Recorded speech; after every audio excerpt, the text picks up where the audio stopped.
Local voices, national impact. The Steve Stewart Show on Real Talk 93.3.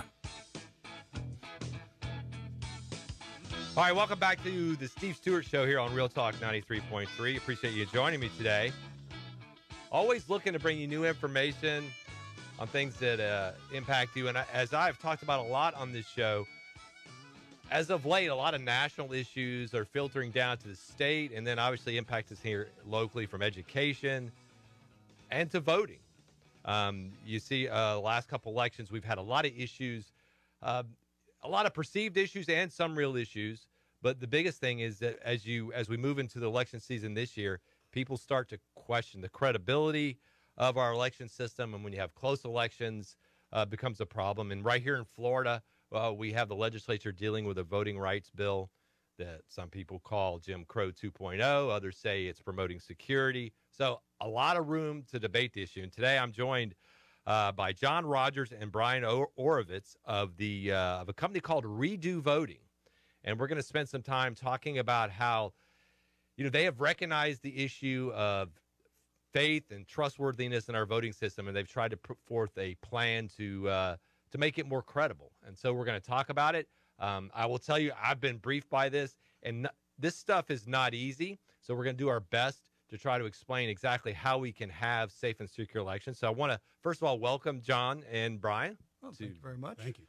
And you guys, as I talked before this segment, you're based in Atlanta, which was a little bit of a ground zero for some of the voting issues.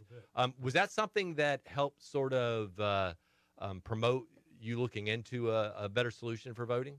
Well, it wasn't specific to Georgia or Atlanta. It's something that we noticed across the entire country, and it really started to pick up steam during the Bush-Gore disagreement in Florida. Wow, long time ago. Oh, long time ago. And some form of an election integrity questioning has been going on since 1840, but it has been fairly muted because of other issues. With Gore and Bush, it sort of came to the forefront, but with the 2016 election, it really started to get very heavily contentious, and it spilled over into civil discourse and has created a society that is more interested in fighting with each other than finding a way ahead. Right. And so in talking to you, the way I sort of boiled it down is that your system, the way it works now is we go into a voter booth, I fill out my ballot, I put it into a machine, and that ballot is no longer tied to me. So from what I understand, your system is we can cast a vote, and that the way that your system works, that ballot will always be connected to a specific voter. Yes. You could check your vote 50 years from now, and it's still going to be you. Right, and so the ballot. So what I would like to do here, I wanted to get that in first because I think that's one of the major issues that we've been dealing with, is because if you look up in, I think it was in Pennsylvania or in some of these other states, is like one of the reasons why they couldn't do anything is because they didn't know who the ballots belonged to. That's right. And so this system would change that. Why don't you give sort of a high-level view of how your system works? And, hey, as a radio guy, I hate long answers. But, take 2 or 3 minutes to try to go through the parameters of how this system works. Okay, well, let me sum it up. Okay. And it's a long sentence. Right, but I think it clarifies things a little bit. The Redo program is a mashup of existing secure document technology used by state lotteries combined with government-level encryption, which results in a voting system that is paper-based, but at the same time uses the web as a data entry tool. And all right, and so now let's go through this. So how would this change the current situation? And we'll use me as an example. I go into my precinct, I get a paper ballot, okay? Mm-hmm. I fill it out and put it into a box, and I leave. How does that process change under your system? Okay, well, the first and most fundamental change is, while there is still a piece of paper involved, the nature of that piece of paper is very different. When you get a ballot, it has got the actual election results put on there, and you exit with a pen. The way we do it is we take a lottery scratch-off card that is coded to a specific state. There are 3 scratch-off spots on the card. Under these scratch-off spots are unique but linked QR codes. These QR codes are used to access an internet browser where you can do data entry. So in your case, it would be a similar process going to a poll. You would have internet browsers set up. In a booth. Right. You get your PII checked at the front. They verify that it's you. They give you one of these cards. Which cards you get doesn't matter because until it's properly registered, it's just meaningless. Right. So you go into the booth, you scratch off the first QR code, you scan the QR code in, and it takes you to the .gov state registration page where you type in your registration. Now, this QR code is linked to the next QR code. So once you submit this information, the information on the browser vanishes, but the information that you put in is encrypted with 512-bit encryption and moves forward one way, which disassociates your name from the ballot, but ensures that it is your ballot. Okay. The second QR code is then scratched off. When you scan that, based on the information that you plugged in with the first QR code, it takes you to your individual ballot based on what your voter registration was. Right, and so then the ballot pops up on the screen, and you actually vote electronically. That you cast your vote. Correct. And then you hit send, I would assume. Yes, hit send or submit. Right. Now, the third QR code, and remember that when you scratch these off, you're the only person who's ever seen this QR code. Right, and you're in a booth. Mm-hmm. And you're the only one who's got it. You keep that QR code, and anytime you want to, you scan that QR code in, and it will take you directly to your ballot in the government repository. So you can check and make sure that your vote was cast as cast and counted. All right, and so the big difference here is that ballot is connected to a name.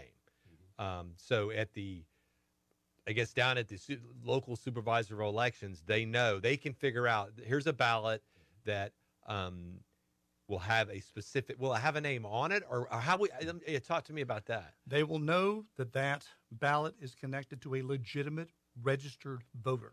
But not a specific person. They won't know which one, correct. We can preserve the privacy.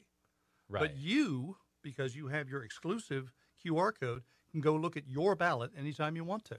Okay, and so this improves this is better than the current system because why? It ends chain of custody concerns.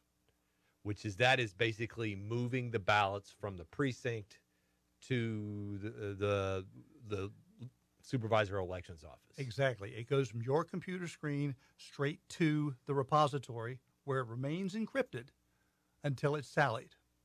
Okay. And all right, so now now I understand sort of the process and the issue of chain of custody issues.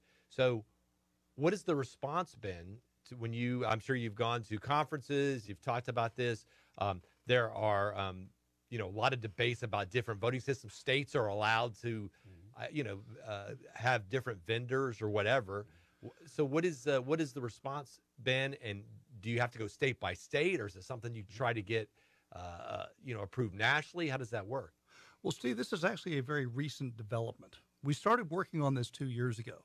But 2 years ago, we were chasing the same white rabbit as everybody else. We were looking to build a voting application that was secure and trustworthy. The problem is the more secure that you made it, the further out of compliance with federal and state election laws you were. And so we wrestled with this problem for a long time and finally realized that we were taking something that was fundamentally unsecure, fundamentally untrustworthy, and trying to make it secure and trustworthy. And the best case scenario is we somehow managed to take 2 steps ahead of the bandits. And to your question specifically, the response has been nothing short of remarkable. It's been nothing short of remarkable simply because people don't have to change their behavior to vote. We can adapt to what you're used to. And if the state requires a change, we can bend to the state's rules. So absolutely. And it's, again, you pick up your ballot, you vote. The difference is there's no air gap between the vote you put in that machine that you were using. Your vote is now directly counted in a government server in real time. So the chain of custody issue seems to be the issue that this addresses the most. In what states were there major chain of custody issues in? I mean, was that one of the big issues in 2016, 2020? Massive, massive, and it's a historical issue. We have to go back to allegations. Oh, we have to go back to allegations. Right, I understand. I mean, there were lots of allegations Right. of illegal ballots in Georgia, but substantially proving that was not something they were able to do. Right. And that, unfortunately, is the reason why interfering with the integrity of elections is such a popular thing to do, because it's very difficult to prove any of it. Right. So with this system, we're actually able to prove this stuff. And I apologize for the long answer before. I No, was I getting to understand. Yes, no, I what understand. you asked me. And so the point being this is you don't have to deliver ballots No. to the Leon County to the supervisor of elections. It's just you're delivering those codes to get them access to a ballot. By the way, it's already processes the states are using, because we're using the lottery procurement process. Yeah, lottery and elections. What could go wrong, right? Right. All right, we get back. We will continue our discussion here on this redo voting system. So stay tuned. I'm Steve Stewart. Your local news now. And now back to the Steve Stewart Show on Real Talk 93.3. All right, welcome back to the Steve Stewart Show here on Real Talk 93.3. Hope you're having a great afternoon. We're gonna talk about elections and lotteries, and so put a little levity into the topic. As I said, I was joined by this people representing the company Redo Voting, and that includes Mike Pincus, who is the Chief Technology Officer, and he's going to talk to us. He has experience in lottery systems, and you know, as they have said to me, when's the last time you heard of a lottery system being hacked? They don't. With so much money involved, they don't let people just walk in with a fake card and grab money. But they're taking the technology used in lotteries and trying to restore our faith in some of the in our election system. And Mike, why don't you sort of take it from there, your experience, and talk about how that translates into this system that that you guys are promoting. Sure. Yeah. No, I've been involved in the state lottery industry for a long time, and this was, as John spoke about, kind of an epiphany of maybe taking a step back and saying, look, rather than trying to go super high tech and apps and whatever, how do we look at something that everyone, I think, would agree is one of the most secure documents on the planet? It's humorous, and we all get the humor of it, but the fact is that billions and billions of dollars just in the state of Florida go through these good causes using scratch cards. These cards that have this scratch-off material on them. And really the concept behind this is not just about the scratch card, and I think that's the key, is that it's the system. It's that this is a trusted system in place from the moment those scratch cards are printed. The ink is added to them by very sophisticated printers, very secure printers. To the moment they arrive in a warehouse, to the moment they arrive in a store, that chain of custody is what makes the lottery work. It's what makes that $100 billion industry work. That's the same exact level of faith and security that the election system needs. So when I hear you speak about that, the first thing I think about is it seems like the sort of our election processes has not moved with the changes in technology over the last 30, 40, 50 years, because you think about how we're doing it now, it's sort of the same way. And you're filling out a paper ballot that you did years ago, but we've had these major changes in technology that we're not using. Absolutely. And a lot of it understandable. There, when you talk about hacking and other bad things that occur, maybe fortunately, maybe unfortunately, they get a lot of press in our everyday lives. These are apps, these are social media apps, whatever that we use in our everyday lives, but they're called into question, right? So the balance here, the dance becomes, how can we apply that everyday technology, but do it in a way within the constraints of a system, again, humorously, the lottery, right? Right. That is an absolutely trusted, proven, secure system. So the two issues, and we've talked about this, the chain of custody, which goes back to the whole point of transferring these paper ballots. This addresses that issue, and we talked about that. The other thing you hear a lot about is machines that are, counting wrong or are programmed to not, to count ballots a different way. Talk a little bit how this system addresses that. Well, to me, that's the root of the secret sauce here, right? And ironically, it's not secret. The secret sauce is it's not secret, right? Yeah.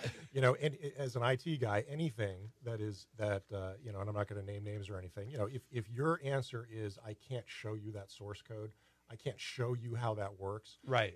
then it's hackable. Period. End of story. You know, I know I'll get the support of both sides in the tech community, right? It's hackable. Right. Right. So that's what the issue is that you need to move to a totally open, a totally transparent process. So these cards provide physical security, but they also provide a really cool capability, which is they allow you to connect digitally to a web page to do your data entry. You know, fill out the web form, choose your ballots, etc. But that's not where the security is. The security is in the fact that all that data entry is tied back to the physical card, tied back to those codes that you're literally the first person that has ever seen it when you scratch that off. All right. So the again, now as we talk more, I understand. You know, you're talking about this in sort of people have gone through the same process and seen. They think they understand the voting process, and as we talk here, obviously, I get a better grip of on exactly what you're talking about. And I think it's important for our listeners to understand that the actual process of going to vote in person doesn't change. It's just what you're given changes, and that allows. You're given these cards, which you explained, John, about the QR codes, which that allows to address the chain of custody issues and the hacking potential by just using that card and doing that. Now, you know, states have different laws. They have different voting laws. Some states require the absentee ballot laws, I think, are very, there's got to be 3 or 4 different parameters. Some require notaries, some require a witness. Now they're starting to require you put it in 3 envelopes and put a number on it, and I guess you know, say a prayer before you send it in. But talk to me, John, about how this would work with absentee voting. Okay, well, we are not in the business of telling states how to manage their business, Exactly. but this is a path that we would offer up as an alternative. You have somebody who is outside the United States. He has to request an absentee ballot. So he goes online and he requests an absentee ballot to be sent to him. The absentee ballot that is sent is going to be just one of those scratch-off lottery cards. That's it. But in his registration process, he puts in a personal PIN number that only he knows. So this is different than if you're voting in person. Yes. Okay. So there's a different process for absentee. Yes. Okay. It's going to be a little bit different. Right. You put that PIN number in there. So when your ballot arrives and you scan your first thing and you fill out your you fill out your information on the browser, it recognizes that you asked for an absentee ballot. So in order to go forward, you have to put that PIN in. It's the same as using a debit card. If you can't put the PIN in, you can't vote that absentee ballot. So in other words, this system fits what the state laws are on voting. As you say, you're not out there to change the laws. This is a system that will fit whatever they're doing. Yes, we can use that system, whatever their parameters are, we can make this system fit to it. It also doesn't have to be the only system they're using. If they want to use machines at the same time that they use ours, we can accommodate that. Right. Now, I can just imagine, you know, watching how government works and trying to get them to adopt new procedures in anything is rather difficult. So what is what's your opening line when you walk in and you say, "Hi, I'm here to help, and this is how we can help"? What's their response been? What's your best line to get their attention? Well, honestly, this becomes procurement, and that's really boring. Yes. But honestly, That word's boring, that's isn't the it? magic, right? Right. You know, procurement of systems, procurement of software and due diligence and all these other things, much more difficult.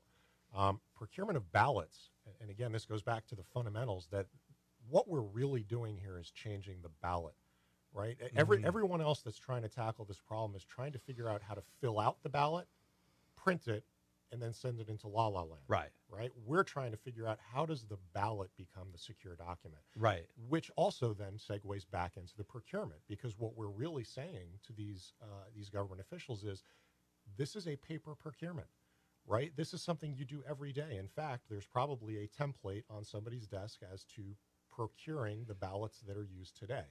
The only difference is our ballot is a serialized, secure document, and that ballot is a photocopied piece of paper. So, yeah, and now the procurement process, though, what you do is you get people together to evaluate comparable bids and processes, and they decide which one they think is best for their, for their needs. So you actually, do you do this at the state level, or is it at the county level? It's going to be at the state level. It'll be at the state level. So you got to go to a state and convince them that this is a process that provides them, I guess, security or a better process than they have now. And so how do you do that? Do you just make appointments with procurement people, or has it become a political issue, or how does this work? Well, we've got to get the support of the folks who are the decision makers. We can't just walk in and say, hey, instead of buying that, buy this. The whole system is about restoring faith in elections. That's the key to come back to, right? Yes. Exactly. So we've got to have people on board to do this. But the story is very strong, and no one has refuted it yet. Has refuted the system. Right. Yes. So, all right. So in our remaining moments here, what our listeners, what would you, they're voters, okay, and they may feel like their vote doesn't count, or they don't have faith. I mean, what would you tell them in terms of contact their legislators, or that there is this system out there? What would you say to specific voters in terms of to promote your cause? My response as a voter would be, make my ballot secure. Stop trying to secure systems. Make my ballot secure, and exactly that. Get the word out and say, look, I want to own my ballot. I want to be able to walk away and know how I voted, when I voted. Let your representative know. Yeah. Because the idea is this is the voice of the people. The people are the ones who make the decision. So let your representatives know that this is what you want. Yeah. I think the point that I'm hearing also is that instead of having officials say, yeah, we have honest people that are transferring these ballots, we have an honest system in place, instead of relying on that, here's a system that really makes sure that we don't have people touching the ballots, that we don't have to, we don't have a chain of custody issue. I mean, that would be one of the positive things about the system that I'm hearing. Have faith, the truth shall but set you verify. free. The truth shall set you free. We need to follow the lottery process. Walk on each other. Have faith, but verify. Right. All right. All right. Well, listen, I appreciate you guys coming in. Good luck with your the redo voting system. And I think now, at the end of this conversation, I understand it. Thanks, sir. Thank you. Thank All you. right. Thanks for listening to the Steve Stewart Show. We'll be right back after this break.